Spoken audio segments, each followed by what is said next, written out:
మొన్న అసెంబ్లీలో జరిగిన విషయం రాష్ట్ర వ్యాప్తంగా అందరూ గమనించారు. చరిత్రలో ఎప్పుడూ కూడా ఇలా జరిగి ఉండలేదేమో. 40 సంవత్సరాలు సుదీర్ఘ రాజకీయ అనుభవం,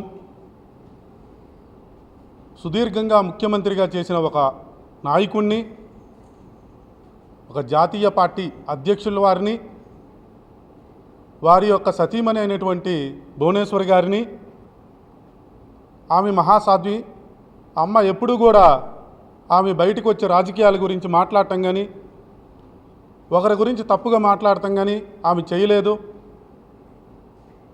అలాంటి మహాసాధ్విని పట్టుకొని ఈ యొక్క అసెంబ్లీలో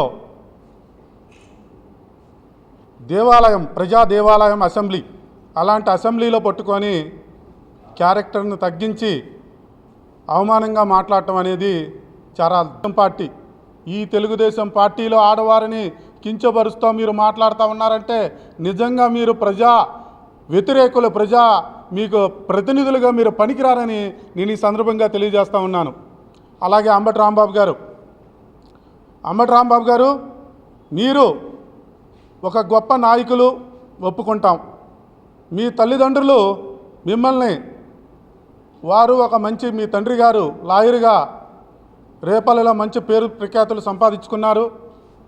మీ తండ్రి గారు మిమ్మల్ని సక్రమంగానే పెంచుంటారు. మరి మీకు సక్రమమైన బుద్ధులు కూడా చెప్పే ఉంటారు. మంచి విద్యావంతులు మీరు. మన కాపు కులములో ఏ ఇంట్లోనైనా మనకి పెద్దలు చెప్పేది ఒకటే, ఆడవారిని గౌరవించాలి. ఆడవారిని మనము, మన ఆడపిల్లల్ని ముఖ్యంగా ముందు ఏ ఫంక్షన్లో, ఎందుకంటే తెలుగుదేశం పార్టీ అన్నగారు స్థాపించిన దగ్గర నుంచి తెలుగుదేశం రాష్ట్రం, ఆంధ్ర రాష్ట్రం ఉందా లేదా అనే సమయంలో ప్రపంచవ్యాప్తంగా పేరు ప్రతిష్టలు తీసుకొచ్చింది మన అన్నగారు ఎన్టీ రామారావు. అలాంటి వ్యక్తికి కూతురిని ఇష్టం వచ్చిన మాట్లాడిన పద్ధతే కాదు. నేను 1969లో అన్నగారు గుంటూరులో రైలుపేటలో అభిమాన సంఘం పెట్టినప్పుడు ఫస్ట్ సభ్యత్వం తీసుకున్నాను. తర్వాత 1977 నుంచి నేను అన్నగారిని రోజు నెలకి సంవత్సరానికి 2 సార్లు 3 సార్లు పోయి చూస్తాం జరుగుతుంది. కానీ ఏనాడు కూడా నేను ఎప్పుడైనా చూద్దామని చెప్పి అని చూస్తాను, సినీ ప్రముఖులు తప్పితే రెండో వాళ్ళు కూడా అక్కడ మా అన్నగారి ఫ్యామిలీ ఎప్పుడు కూడా బయటకు వచ్చారు కదా, ఆడవాళ్ళని ఎప్పుడు నేను చూశారు కదా, సంవత్సరాలు 2-3 సార్లు చూస్తూ ఉంటాను. ఆఖరి మగపిల్లలు కూడా వచ్చారు కదా. అట్లాంటి వ్యక్తులు పట్టుకొని బయట పెట్టుకొని రోడ్డు ఎక్కిస్తామంటే సమంజసం కాదు. ఎంత విధైనా కానీ నీకేదో మార్కులు వేయాలనుకున్నారు, జగన్ దగ్గర మార్కులు వేయించుకున్నారు, ఇష్టం వచ్చిన మాట్లాడారు. అదే పద్ధతే కాదు. ఇక మా ఎక్కడైనా నోరు పూసుకుంటే మంచిదని భావిస్తున్నాం. ఎందుకంటే మహిళలు ఆంధ్రప్రదేశ్లో, తెలుగుదేశంలో మహిళలను గౌరవించినట్టుగా ఏ పార్టీ వాళ్ళు ఎవరు కూడా గౌరవించలేదు. అట్లాంటి మహిళలని మీరు ఇష్టం వచ్చిన మాట్లాడితే పద్ధతే కాదని చెప్పేసి అంటున్నా. ఇకనైనా కానీ మీరు ఇష్టం వచ్చిన మాట్లాడితే పద్ధతి కాదని, ఖబర్దార్ జాగ్రత్త అని చెప్పేసి సభాముఖంగా చెప్తా ఉన్నాం. అందరికీ నమస్కారం. మొన్న జరిగిన అసెంబ్లీలో మన ఎన్టీఆర్ గారు అమ్మాయిని, మన జాతీయ అధికార ప్రతినిధి అయిన చంద్రబాబు నాయుడు గారిని సతీమణి దేవతల్ని దుష్ప్రచారంగా మాట్లాడటం చాలా బాధాకరంగా ఉంది. మీరు ఒక లేడీని పార్టీకి సంబంధం లేక ప్రజాసేవ చేసామని తీసుకొచ్చి దుష్ప్రచారంగా మాట్లాడటం చాలా జాగ్రత్తగా ఉండాలి. మీరు జగన్ దగ్గర ఏదో మినిస్టర్ పొందామని, మొప్పు పొందామని కాదు, ఒక లేడీని మాట్లాడటం చాలా ప్రజలు అందరూ చూస్తూనే ఉన్నారు. మీకు రాబోయే కాలంలో బుద్ధి చెబుతానికి సిద్ధంగా మన జరిగినటువంటి అసెంబ్లీలో రాష్ట్రం మొత్తం అసెంబ్లీలో ఏం జరుగుతుందా అని చెప్పేసి టీవీలకి అతుక్కొని చూస్తున్నటువంటి సందర్భంలో అంబటి రాంబాబు గారు, వారిని గతంలో ఒక మహిళ వేధింపులకు గురైంది. ఆ యొక్క విషయం రాష్ట్రం మొత్తం చూశారు.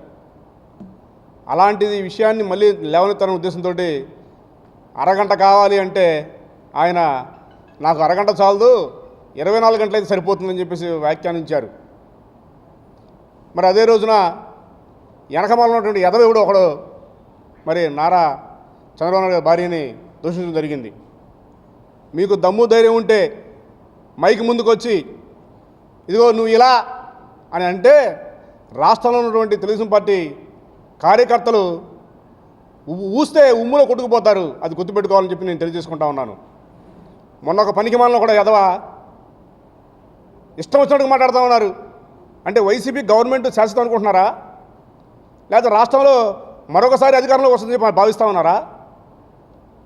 ఇలాంటి పిచ్చి పిచ్చి ఆలోచనలు మానుకోవాలి. నారా చంద్రబాబు నాయుడు గారు ఎంతో సమర్థంగా పరిపాలన చేస్తూ ఎవరిని కూడా చిన్న మాట కూడా అనకుండా గడిచిన 5 ఏళ్ళు పనిచేయడం జరిగింది. మేము అదే కానీ ఆలోచనతో కానీ ఉన్నట్టయితే ఈరోజు మాట్లాడే మంత్రులు కానీ నాయకులు కానీ కనపడేవాళ్ళు కాదని చెప్పేసి నేను తెలియజేసుకుంటా ఉన్నాను. ఇకనైనా గుర్తుపెట్టుకోండి, రాష్ట్రంలో జరిగేటువంటి లిక్కర్ మాఫియా, ఇసుక మాఫియా, అన్ని మాఫియాలు ప్రజలు చూస్తూనే ఉన్నారు. 2024 ఎలక్షన్లో మీకు ఘోర పరాభవం తప్పదు. అసెంబ్లీ సమావేశంలో మనం జరిగిన పరిణామాలు చూస్తుంటే యావత్ భారతదేశం అందరూ కూడా ఖండిస్తున్నారు. ఆ వైసీపీ ఎమ్మెల్యేలు తలదించుకోవాలి. ఆ దెబ్బకి చైనా బాటలో ఒక మిలిటరీ కమాండర్ ఖండించాడు. సోనా అంటే పెద్ద పెద్ద వాళ్ళందరూ కూడా ఫోన్ చేసి ఖండించి పారేస్తున్నారు. సిగ్గుతాలు ఉంచుకోవాలి. అన్నగారు పార్టీ స్థాపించాలంటే తెలుగు రాష్ట్రాన్ని గుర్తు తెచ్చాడు. తమిళ రాష్ట్రం అనేవాళ్ళు అంతకుముందు, ఆంధ్ర తెలుగుదేశం తెలుగు రాష్ట్రం అనేవాళ్ళు కాదు. అన్నగారు 80 నుంచి పార్టీలో అన్నగారు పార్టీ వెనుకని 80 నుంచి ఉన్నాను. తెలుగు రాష్ట్రాన్ని గుర్తింపు తెచ్చింది అన్నగారు తీసుకొచ్చారు. మహిళల కోసం ఆయన ప్రత్యేకంగా వరకట్నం సినిమా తెచ్చాడు. ఆయన కట్నం మీద తీసుకొచ్చాడు. అవన్నీ కూడా అంతా చేసుకొచ్చాడు. ఇవాళ పరిస్థితి ఎట్లా ఉంటుంది? నేను ఎంతమంది ముఖ్యమంత్రిని చూసా కానీ ఇట్లా సబ్జెక్టు ఈ అసెంబ్లీ సమావేశం మాట్లాడి నేను ఇంతవరకు చూడలేదు, తాగలదు కూడా. అలాంటి కుటుంబం బయటికి రాని కుటుంబం అంతా తండ్రి గారిని అడ్డం పెట్టుకొని కానీ మళ్ళీ బావగారిని అడ్డం పెట్టుకోవాలి, బావమతులు కానీ వాళ్ళ ఆడవాళ్ళు కానీ ఎవరైనా అడ్డం పెట్టుకొని రాజకీయంగా వాళ్ళు బయటకు వచ్చారు ఎట్లా కూడా.